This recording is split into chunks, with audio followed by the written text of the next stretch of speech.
I remember the first time my doctor came in to see me after my procedure, he looked at his watch 3 times in the 2 minutes he was there. I feel as if I could have used a little more honest communication, certainly with me, but also with my family.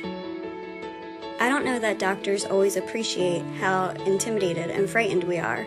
It's not easy being a patient. When we decided to become physicians, there's no job more focused on people. We interact with our patients at their most vulnerable time, when they and their family are the most unsure and the most scared. Gaining and keeping our patients' trust is as important as anything else we do.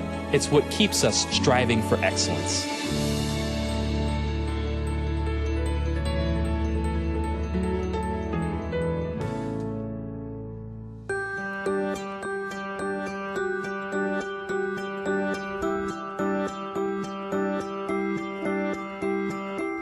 We all know Jefferson is a great academic medical center, known for the quality of its medicine and the excellence of those delivering it. On any given day, there are hundreds of patient interactions with our doctors. Some of us are naturally very good at it, and some of us could be a lot better. When we physicians talk about service excellence, we mean the kind of care that patients themselves expect and appreciate. In medicine, it's personal. Treat patients as you'd want your mother treated. It's that simple. It comes from pride of ownership, and it comes from leading by example. We call it the silent curriculum in medicine. You learn from what you see as much as from what you hear. We all know the major components of effective patient interactions. Think aided. Patients need to know that their thoughts and feelings are acknowledged. Take the time to introduce yourself. Give patients an idea of the duration of their visit. Explain things in clear language as best you can. Thank them for coming to Jefferson. Thank you. Thank you. Patients remember the words, thank you. Sometimes the best thing that I can do for a patient is to be a cheerleader for them. Don't rush. Our time with each patient is limited, but we have time. Things that I thought would be nice to be able to do if I weren't so busy actually turn out to make a huge difference, whether I'm busy or not. There's no doubt about it.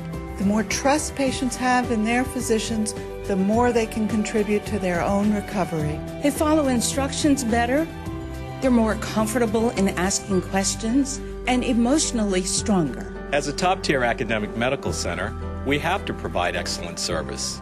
After all, patients have choices, and the internet allows them to compare doctors and hospitals.